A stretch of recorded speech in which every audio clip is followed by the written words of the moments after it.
Siema, po długiej przerwie witam w kolejnym odcinku, w którym będziemy sobie przeglądać growe czasopisma. I dzisiaj chciałbym zaprezentować kilka numerów CD Action z końca 2002 roku i z początku 2003 roku. Więc zaczynamy numerem 8 z 2002 roku. I tu na okładce mamy Warcrafta trójeczkę i zobaczmy, co jest w środku. No i tutaj oczywiście na samym początku już jest reklama Warcrafta trójeczki. Dość kultowa strategia z tamtych lat.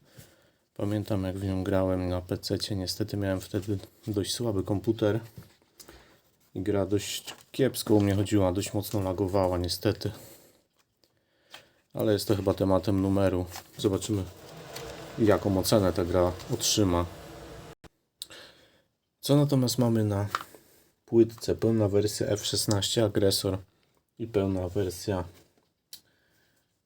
co to właściwie jest? Nie widzę tu nawet tytułu tej gry. No, na serio nie widzę. Może na okładce będzie napisane? Screamer 4x4. Nie wiem, dlaczego tutaj nie jest napisane. W każdym razie nie pamiętam za bardzo tych gier, szczerze mówiąc. Nie jestem pewien, czy w ogóle w nie grałem. No i demóweczki. Czy coś ciekawego tu się rzuca w oczy? Tak na pierwszy rzut oka. Chyba niespecjalnie. Więc Halo PC, czyli już wtedy wyszło na Xboxie i miało chyba pojawić się na komputerach. Zobaczmy, co dalej. No, CD Action to jest magazyn, którego mam dość dużo numerów. Chyba najwięcej ze wszystkich czasopis, jakie mi się ostały. Niestety przez wszystkie lata straciłem dość sporo tych magazynów, bo szczególnie konsolowych, bo to się wymieniałem za różne rzeczy.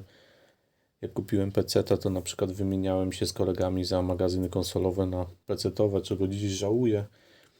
No ale niestety. Zobaczcie, GTA trójeczka, 89 zł. Wtedy no chyba niezła cena, no bo to była nowość, taka dość świeża gra na PC. Nawet zobaczcie, Gothic 1 jest tutaj droższy niż GTA trójka. Ekstra gra.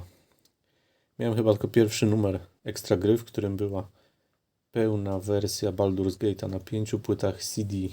Później zaprzestałem kupowania tego, bo za 20, prawie 30 zł, no to taniej było sobie załatwić pirata, za którego płaciło się tylko za koszt płytki, żeby sobie przegrać na czystą płytę, więc takie były niestety czasy. Dzisiaj gry są już relatywnie tanie, no chyba żeby chciało się grać tylko na premierę w nowości, no to już niekoniecznie tanie. No ale ja nie mam, dzisiaj totalnie nie mam spiny. Bardzo rzadko, chyba że jakaś nowa Zelda wychodzi, ale poza tym to nie mam spiny, by grać w coś na premierę.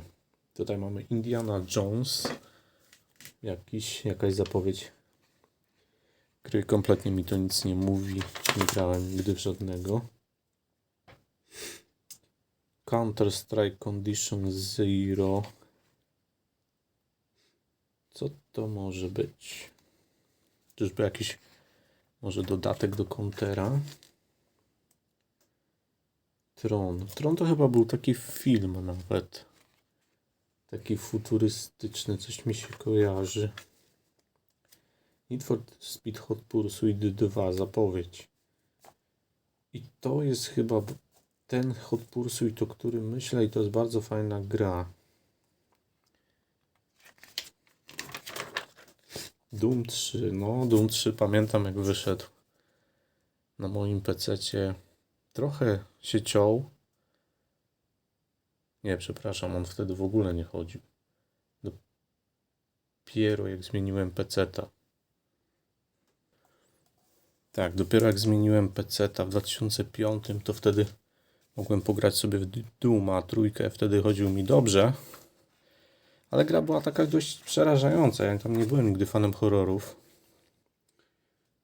I te ciemności to tak troszkę napawały mnie lękiem, żeby wchodzić z tą latarką, bo tam jeszcze to była ta wczesna wersja, gdzie nie dało się trzymać jednocześnie broni i latarki i wyposażony tylko w samą latarkę, jak się wchodziło w tych ciemnych pomieszczeń, to można się było przestraszyć. Jak coś na nas wyskakiwało i trzeba było zmienić latarkę na karabin i strzelać w ciemno. Już tak patrzę, że większość gier, które tutaj są pokazywane, to mi za wiele nie mówi jak na razie. Pet Soccer. Jakaś taka piłka na wesoło. Widać, że jakaś niszowa, bardzo tania gierka. Nie zdziwiłbym się, aby to była dodawana do jakiejś gazetki. Chrome. Coś mi to mówi, ale też niewiele. No to jakiś ten numer jest. No a tu za to mamy kolejną reklamę z Ultimy. Czyli podobnie jak w prezentowanych kiedyś numerach Playa. I co my tu mamy fajnego? Final Fantasy X, 229 zł drogo. Metal Gear Solid 2, 200, też drogno. To jest 2002 rok, także. A czy jest coś taniego? No proszę bardzo, Duke Nukem Land of the Babies na PS1 za 49 zł. A na Dreamcasta coś jest. Sonic Adventure 2, 200, no drogo. Golden Sun 179 zł. No, czyli takie podobne ceny do tego, co kiedyś w Playu pokazywałem. Game Walker to jest taki skrót jakby wszystkich recenzji. Jakby komuś się nie chciało czytać, to tu już ma oceny, wymagania sprzętowe i w skrócie. Czyli widzimy, że tutaj będzie GTA 3 w tym numerze recenzowana, mimo że nie było jej na okładce. Warcraft 3, więc to jest chyba temat numeru. Bardzo fajna gra to była. Nie przeszedłem całej, bo tak jak wspomniałem na początku, bardzo mi się cięła. Słabo mi chodziła na moim komputerze. Więc niestety nie dałem rady jej zmordować całej. Zresztą nie byłem też jakiś super dobrym graczem. No i proszę, ocena to jedyne 8 na 10. Plusy, boskie filmiki, świetna muzyka, dźwięk, śpiące potwory. Nie wiem, o co tu chodzi. Grafika, nie gorsza grywalność. Natomiast minusy, infantylna fabuła, kamera, która się nie obraca. Mi to akurat nie przeszkadza. W sumie odstaje od dzisiejszych RTS-ów i brak walki na morzu. Takie wypisali minusy. No nie wiem, mi się tam gra podobała. Crazy Taxi, arcade'owe jeżdżenie taksówką z Dreamcasta. Chyba potem na PS2 nawet ta gra wyszła i na PC chyba nawet i na GameCube. To proszę, gra w szachy, która dostała 9. I wygląda tak zupełnie, no w sumie to szachy, no. Czego chcieć od szachów, nie? Black and white. Też kojarzę tą grę. Tam się miało takie chyba, była taka wyspa i tam chyba były takie jakieś wielkie stwory, a my byliśmy kimś w rodzaju boga chyba, czy coś takiego.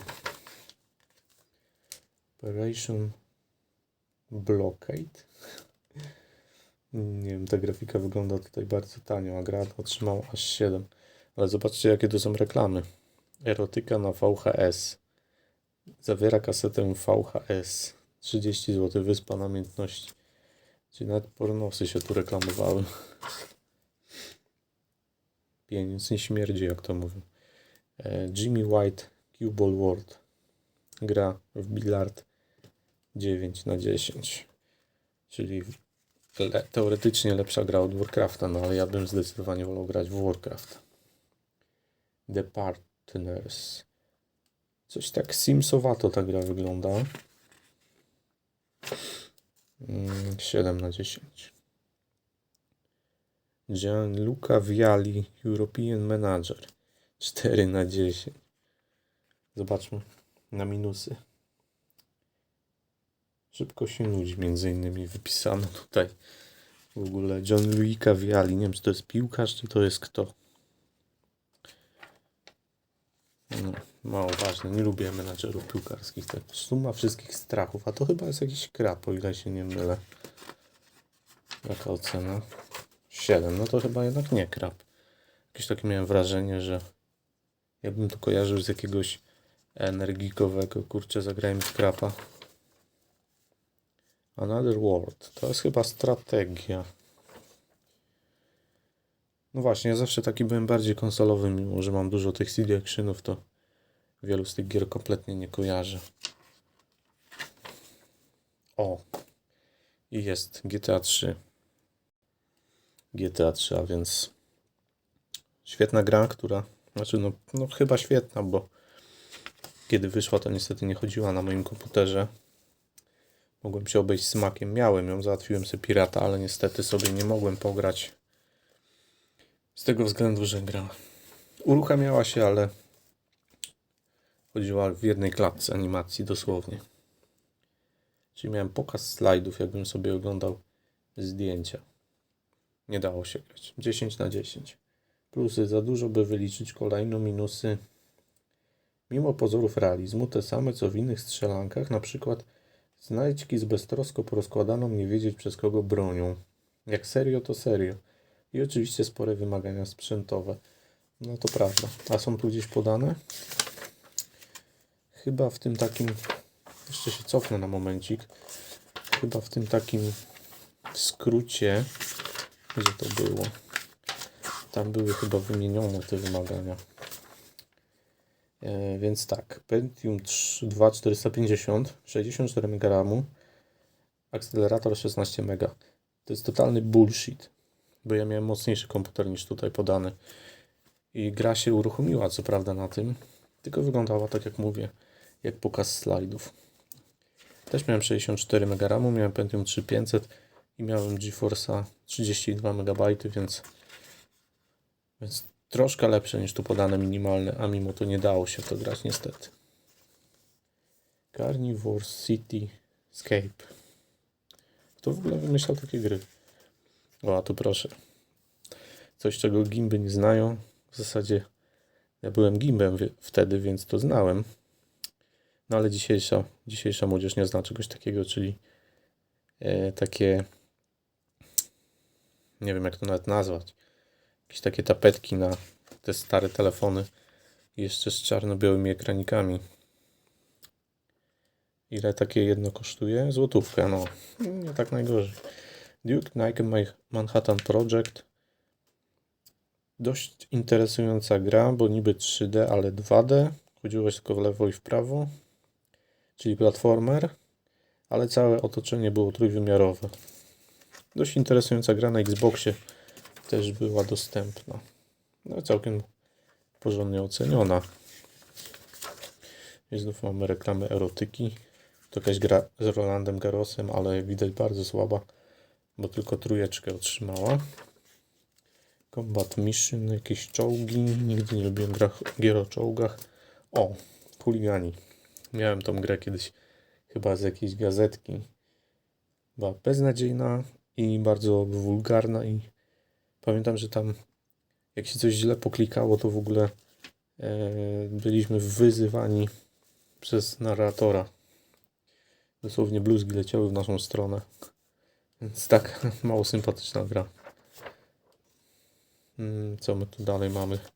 O, Primitive Wars 2/10. Rewelacja. Dark Earth. W ogóle tych nazw nigdy w życiu nie słyszałem. To znaczy może słyszałem, ale jak czytałem to 20 lat temu, ale już totalnie nie pamiętam. Tony Hawk 3.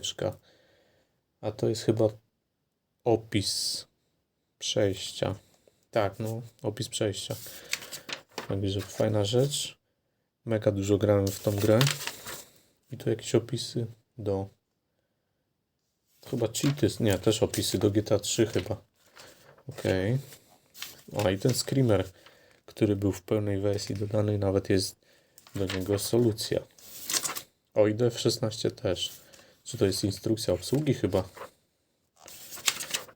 Nic ciekawego. Tu jakiś dział z humorem. Mousepad. Action FPP. O, proszę, screeny z Unreal Tournament. Świetna gra. A tu mamy z kolei Return to Castle Wolfenstein, też nawet spoko gierka. Czy tu coś ciekawego? GeForce 4. Miałem GeForce'a 4. Ale chyba... Pamiętam, że mój był taki złotego koloru. Inny trochę był. Może miał inne parametry. Bo ja go miałem w 2005, a to jest gazetka z 2002 jednak. Discman. Tak, kiedyś można było odtwarzać płyty CD z muzyką z takich przenośnych urządzeń. Jeżeli ktoś jest na tyle młody, że tego nie pamięta. Chociaż ja nigdy nie miałem Discmana, nie było mnie na to stać niestety.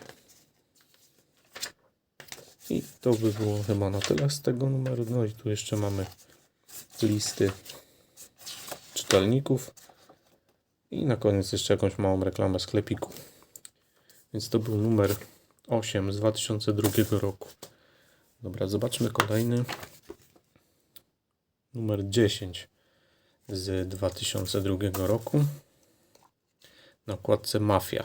Więc zakładam, że Mafia będzie tutaj tematem numeru. W tym numerze. O i tutaj od razu reklama. Icewind Dale 2 Morrowind i Neverwinter Night. W Icewinda grałem kiedyś u kolegi, w Morrowinda u siebie, ale jakoś nie przypadł mi do gustu, a w Neverwintera nigdy nie grałem. Aczkolwiek też widziałem u kolegi. Dobra, zobaczmy kolejny numer.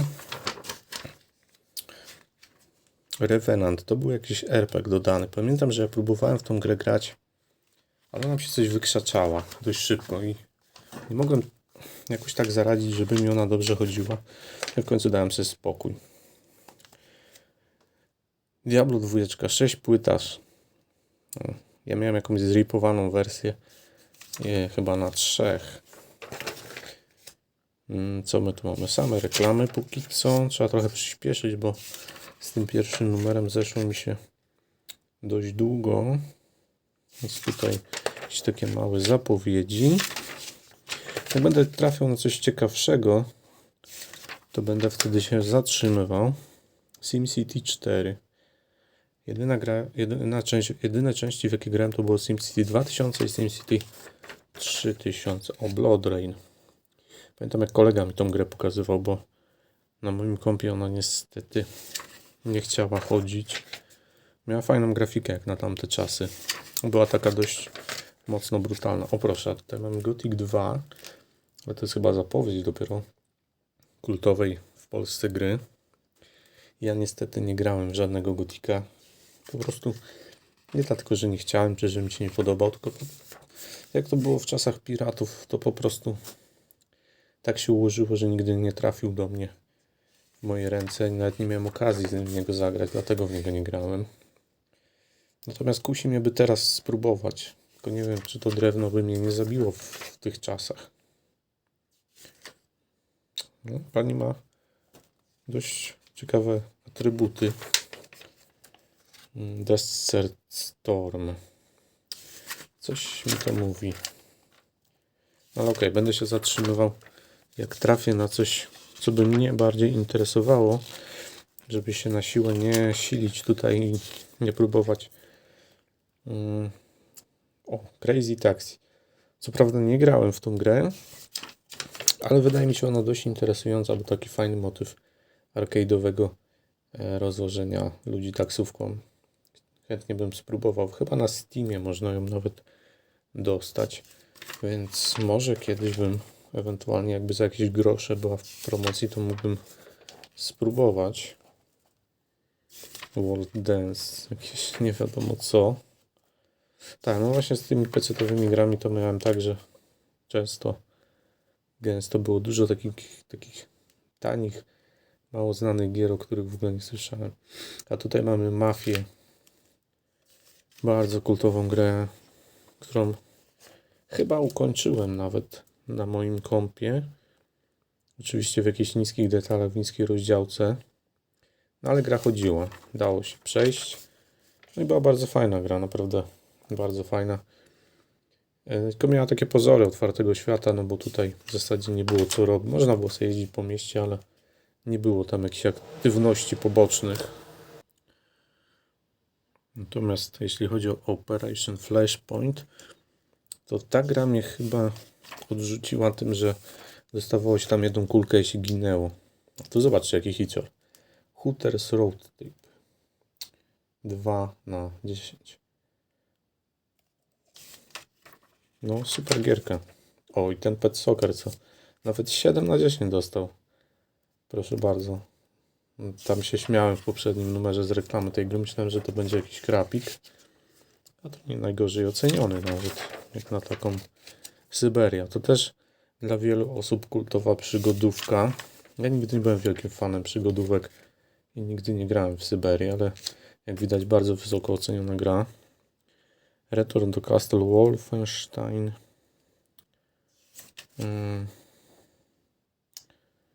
7/10. Ale dziwne, że to jest chyba jakiś dodatek? No bo tylko na jedną stronę była recka. To jakieś karty sygnowane Schumacherem. I Neverwinter Nights. Kolejna bardzo kultowa gra dla pececiarzy. Tak jak mówię, ja w nią nie grałem, bo na moim ówczesnym komputerze ona niestety nie działała. Miałem za słaby komputer, no ale ocena dyszkę dostała. Chociaż słyszałem opinię, że ona jest dość nudna ta gra i dość pusta. No ale nie wiem. Ciężko mi powiedzieć, bo nie grałem osobiście. Britney's Dance Beat. No rewelacyjna. 3/10. No i tak wysoko oceniona, trzeba powiedzieć, bo nie wiem, czy bym dał tyle. Valhalla Chronicles. No, kolejna świetna gra. Naprawdę. Nawet nie będę się silił na komentarz, bo chyba jest zbędny. Gore. Jakiś FPS-ik dość przeciętnie moim zdaniem wyglądający. Oj, kolejna świetna gra. 2/10. Tsunami. Chyba została zmieciona w tej recenzji przez tsunami. Łowienie rybek. Nigdy nie rozumiałem tego fenomenu. No, znaczy w grach, no bo tak ogólnie to łowiłem ryby wielokrotnie. Chociaż nie jestem jakimś fanem tego zajęcia. Co my tu jeszcze mamy? O, fantazy. Chyba miałem nawet ten numer, jak pamiętam. Była taka specjalna edycja klika. Chyba co kwartał wychodziło, czy co pół roku. Dungeon Siege. To jest chyba... to są solucje do GTA trójeczki, Warcrafta, czyli jakby kontynuację z poprzedniego numeru. Czyli to przelecimy.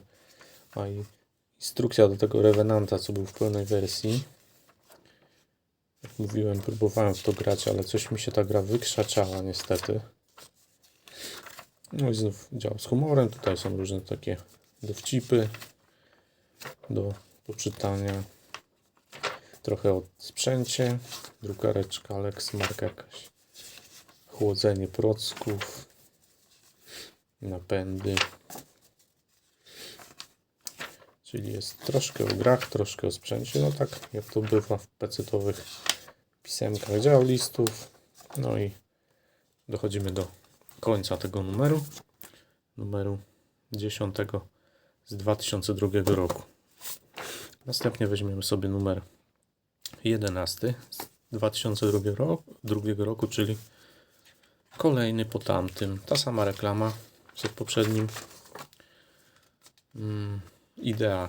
Pamiętacie jeszcze jak było Idea Pop? Później to się przemieniło w Orange. A z początku to była Idea. Mogą niektórzy już tego nie pamiętać. To było ponad 20 lat temu. Tu pełna wersja Blair Witcha jakiegoś. Też chyba w to w ogóle nie grałem. Ale ja nie byłem nigdy fanem horrorów.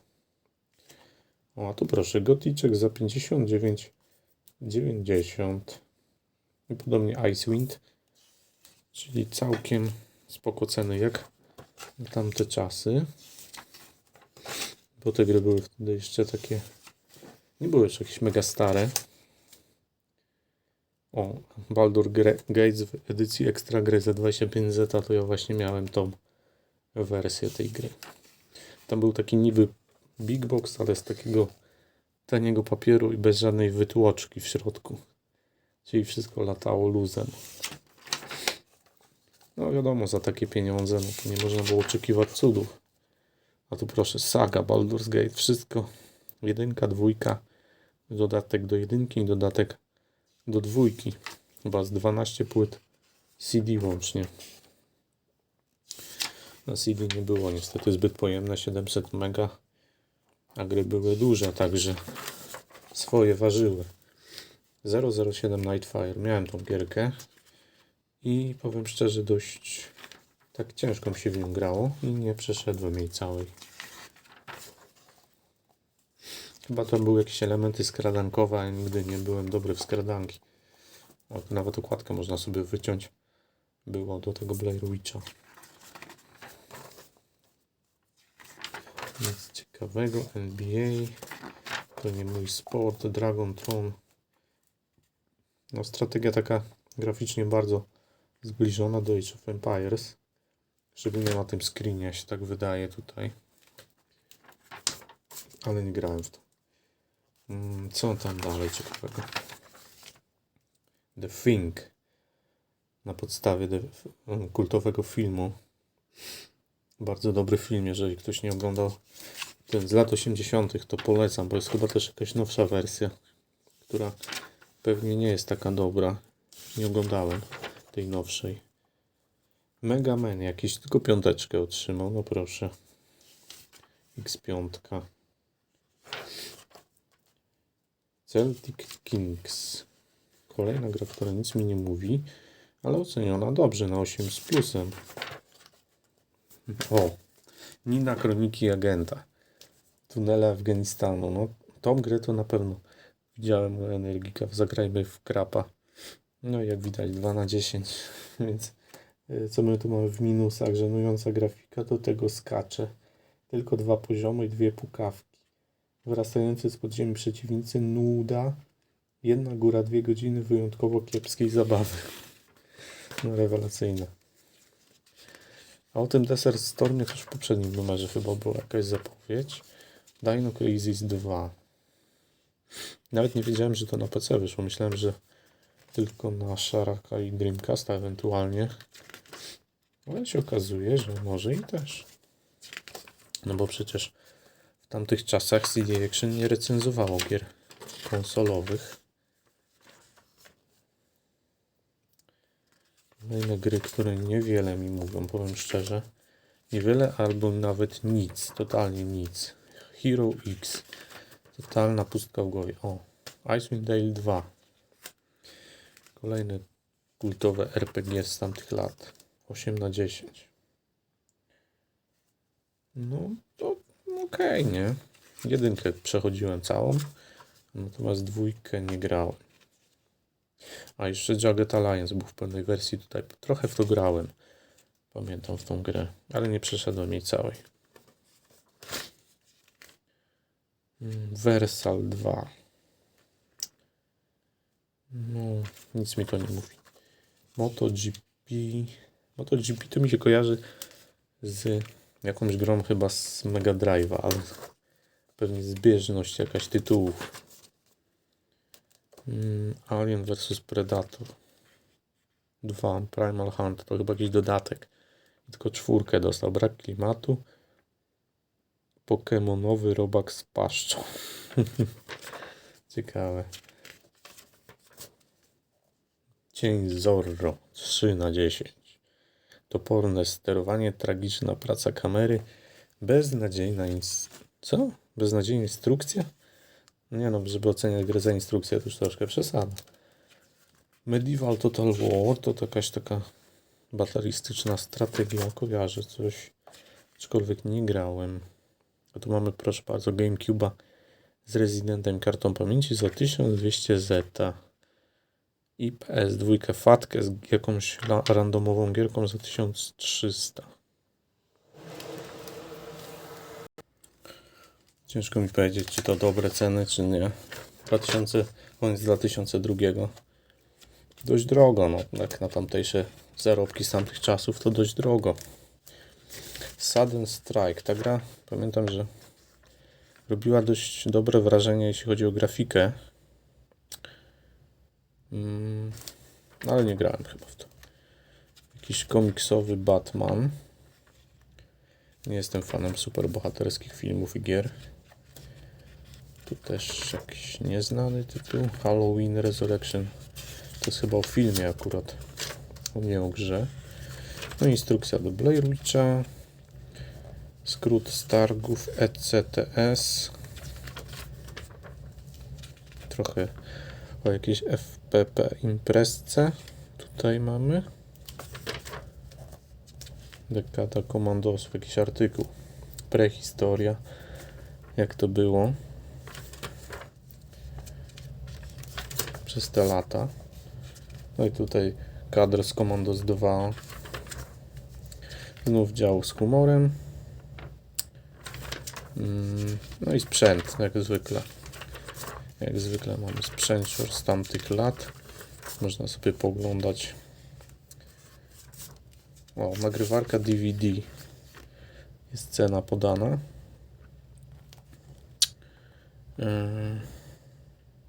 2200 zł. Wyobraźcie sobie. Zapis DVD w tempie 2,5 raza i zapis CD w tempie do 12 razy. 2200 zł. Masakra. Jeszcze uwzględniając inflację, to na dzisiejsze czasy to by było z 5000. Masakra. No ale jak wchodziły nagrywarki, to one były z początku koszmarnie drogie, naprawdę. Dobra, następny numer, już przedostatni, to będzie numer z grudnia 2002, czyli ostatni numer 2002 roku i mamy tutaj na okładce No One Lives Forever 2. Ponownie ta sama reklama co w poprzednich numerach. No i pełne wersje. Battle Ice Andozia War. Pamiętam, że próbowałem w to grać. Immortal Kombat 4. W to na pewno grałem, aczkolwiek to była słaba gra. Zresztą ja też nie jestem fanem bijatyk, więc może po prostu dla mnie była słaba, no nie wiem. No i jedziemy. Co tu będzie ciekawego w tej gazetce? FIFA 2003. Roberto Carlos. A to jest ten Holender, jak on miał taki w okularach pomarańczowych, charakterystyczny bardzo. Davis, czy jakoś nie pamiętam, ale taki dość charakterystyczny piłkarz z tamtych czasów. I on miał takie właśnie okulary, no bo miał wadę wzroku po prostu i dlatego musiał grać w okularach. No ale to mu nadawało takiej stylówki dość oryginalnej. To był jedyny taki chyba piłkarz. Wolfenstein. Medal of Honor versus, czy jakieś porównanie. Iron Storm, czyli kolejna gierka w klimatach wojennych. No i tu mamy te skrótowe recenzje. Battlefield 1942. Pamiętam, jak grałem w tą gierkę. Sporo w nią grałem. No to było tylko albo sieciówka, ale ja grałem tylko z botami, no bo nie miałem internetu, więc tłukło się na mapkach z botami. To był pierwszy w ogóle Battlefield, jak się ukazał. Jaka ocena? 7 z plusem jedynie. Ja dobrze tą gierkę wspominam, chociaż później był jeszcze przed Battlefieldem 2 był chyba jeszcze Battlefield Wietnam, gdzie wszystkie właśnie mapy były w Wietnamie i tą grę wspominam bardzo dobrze. Tego Wietnama to po prostu ciąłem jak głupi. Oczywiście też tylko z botami. Co my tu mamy dalej ciekawego? No One Lives Forever 2. Na pewno wiem, że grałem w 1. Natomiast co do 2 to nie przypominam sobie tego. Bym miał okazję w nią grać. Możliwe, że już miałem za słaby komputer wtedy. Ale 1 też była taka dość skomplikowana, bo trochę trzeba było się skradać. O, ja właśnie to miałem wydanie Baldura. 5 płyt CD. Taka bieda, instrukcja, bardzo cieniutka. I właśnie karton rozkładany, tak bez wkładki żadnej.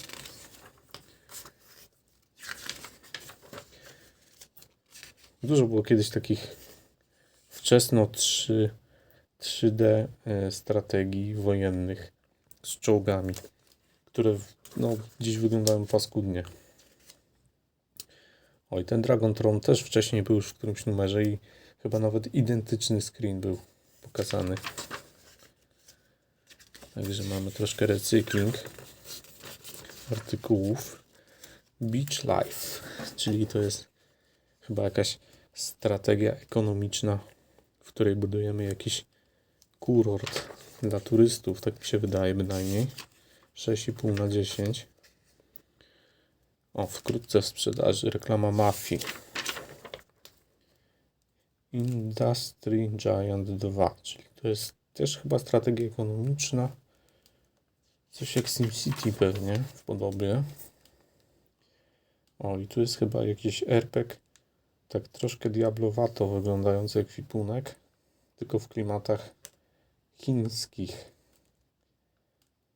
Ciekawe, czy jest to jakieś odniesienie do Diablo, czy to tylko tak mi się wydaje.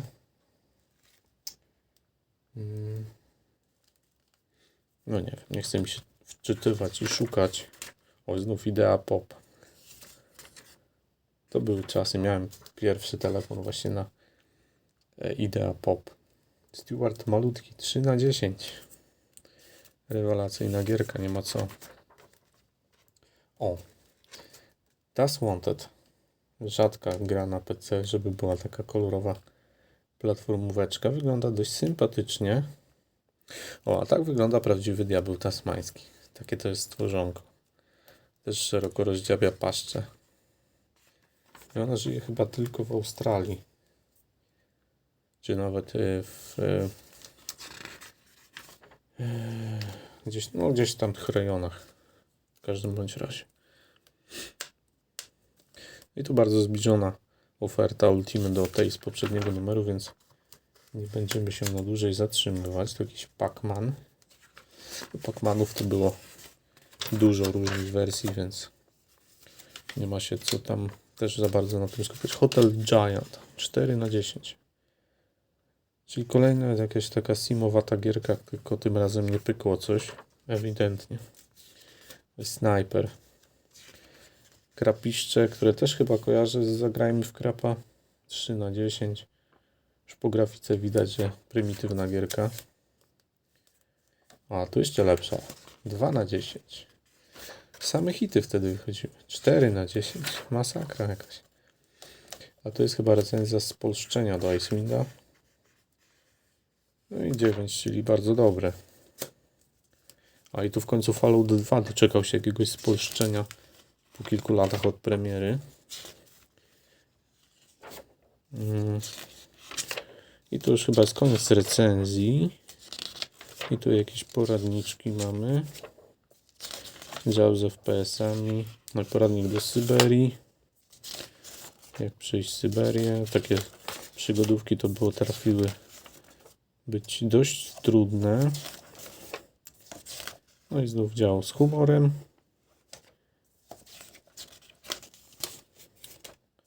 I sprzęcik. Coś fajnego tutaj w tym sprzęcie rzuci mi się w oko. Znów mamy jakąś nagrywarkę, tym razem jedynie do CD i kosztuje jedynie 360 zł. A nagrywarka DVD 2000. Więc DVD było wtedy nowością. No i ceny były jeszcze astronomiczne wręcz. I tym sposobem dotarliśmy do końca już przedostatniego numeru w dzisiejszym zestawieniu. I ostatni numer będzie to numer 8. Czyli całe 8 miesięcy skoczyliśmy do przodu, ale za to będzie tu ciekawy smaczek w postaci GTA Vice City. Tak więc w pierwszym numerze, jaki pokazałem, to był numer z sierpnia 2016 2 i tam była recenzja GTA 3, które dostało dyszkę. A tu będziemy mieli dokładnie rok później recenzję GTA Vice City. Ciekawe jaką dostanie ocenę. A i tu na 2 płytkach był film Mortal Kombat Conquest. I był to beznadziejny film. Pamiętam, że go obejrzałem, a jeszcze była pełna wersja Dave Mira BMX i Turoka 2. W Turoka nie grałem za dużo, a w Dave Mira dość sporo. Podobała mi się ta gra nawet. Chociaż chyba bardziej mi się podobał Matt Hoffman z BMX. No ale Dave Mira też był do pogrania. Chociaż szczerze mówiąc dzisiaj już nie pamiętam, czy te gry w ogóle się czymś różniły. Tak dawno temu to było, że niewiele pamiętam. Half-Life 2, no kultowa gierka. Przeszedłem ją chyba z 3 razy. I te dodatki, chyba 2 czy 3, co były również. No rewelacyjna ta gra była, naprawdę. 1 też mega dużo grałem. Ale 2 bardziej mi się podobała. No i ten Gravity Gun, no jaka to była super broń. Jaka w ogóle fizyka była już w tamtych czasach w tej grze. Można było wszystkim ciskać w przeciwników. No ale dobra. A i tu widzę, że już jest coś pocięte, bo pewnie robiłem okładkę do mojej pirackiej wersji Vice City, więc coś tu jest już wycięte. Ewidentnie brakuje stron. Więc muszę się cofnąć do tych takich skrótów tego Game Walkera i zobaczyć jaka ocena. Oczywiście dycha. I co ciekawe, wymagania sprzętowe podane są tu wyższe niż w przypadku GTA 3. Aczkolwiek GTA 3 było tak fatalnie zoptymalizowane, że GTA Vice City działało mi lepiej na starym komputerze niż GTA 3. I dlatego właśnie GTA 3 to jest część, której nigdy nie przeszedłem. Bo jak później już grałem w GTA Vice City, już mi śmigało, to później już mi się nie chciało cofać, bo jak już miałem trochę lepszy komputer, to potem wyszło San Andreas, więc grałem w San Andreas i już do 3 mi się nie chciało wracać. No i po 22 latach od premiery nadal nie przeszedłem GTA 3, ale chciałbym kiedyś w końcu to uczynić. Colin 3. No cóż, moja przygoda z Colinem skończyła się na 2, która była rewelacyjna. Natomiast w 3 chyba nigdy nie grałem. No tu mamy grę o Torgalu. Torgal jest to postać z jakichś tam chyba dość popularnych komiksów. Tyle wiem. Sims Superstar, czyli jeden z bardzo wielu dodatków do Simów. Wtedy one wychodziły dosłownie jak grzyby po deszczu, te dodatki. A Sims ogólnie świetna gierka, to była jedyneczka. Ile ja się w to nagrałem. I to były w zasadzie jedyne Simsy, w jakie grałem. Jeszcze później grałem w Sims 2 na DS-ie i przechodziłem całe, bo to była gra no taka z fabułą, nie takie zwykłe budowanie domku. To była świetna gra w wersji na DS, bo w innych wersjach to była zupełnie inna gra. Chrome, to już chyba wcześniej było w tej grze coś, jakaś zapowiedź. Coś tak trochę podobnie to wygląda do Halo. Więc tak. No i się nie wypowiem, bo nie grałem w to. Ghostmaster, czy jakieś pogromcy duchów, coś w ten desen. EG2, ja chyba w EG grałem, ale 1. To też była dość trudna gra, bo łatwo się ginęło. A tutaj można się przypatrzyć, że są ptaszki markerem porobione, bo widocznie z tym poradnikiem sobie gierkę przechodziłem. Kiedyś, dawno temu. Gods and Generals. Kaszanka Zone 1/10.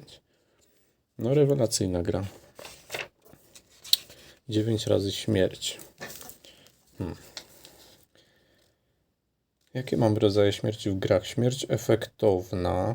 Obserwuję w Soldier of Fortune, Kingpin, Half-Life. Aha, czyli że jest efektownie, czyli dużo krwi czy coś. Śmierć satysfakcjonująca.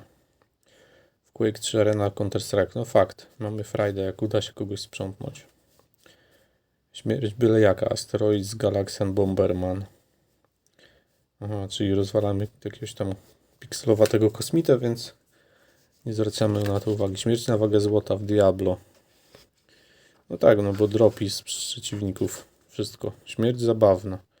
Mortal Kombat. No, czyli te fatality pewnie. Różne śmieszne. Znaczy, jeżeli można tak powiedzieć. O brutalnych egzekucjach. Śmierć wkurzająca. Też Diablo jest tu wymienione i Tomb Raider. W Tomb Raiderze się zgodzę. Szczególnie w trójce, która była mega chamska. Bo po prostu no były tam takie pułapki, gdzie jak się grało pierwszy raz, to nie dało się nie zginąć, no bo się nie wiedziało, że tam jest pułapka. To było mega chamskie. Śmierć obrzydliwa. Postal, no. Postal był niesmaczny. Śmierć z nudów. Fallout Final Fantasy, czyli co? Turowe walki. Śmierć piękna Final Fantasy VII, czyli chodzi pewnie o śmierć Aeris. No taki, ktoś sobie wymyślił artykuł. Łącznik gier na Linuxa. Nigdy nie ogarniałem, o co chodzi z tym Linuxem. No i tutaj mamy dział z humorem po raz kolejny. Hackerstrasse, ulica hakerów. No i instrukcje do tych gierek, które były w pełnej wersji dodane tutaj w tym numerku.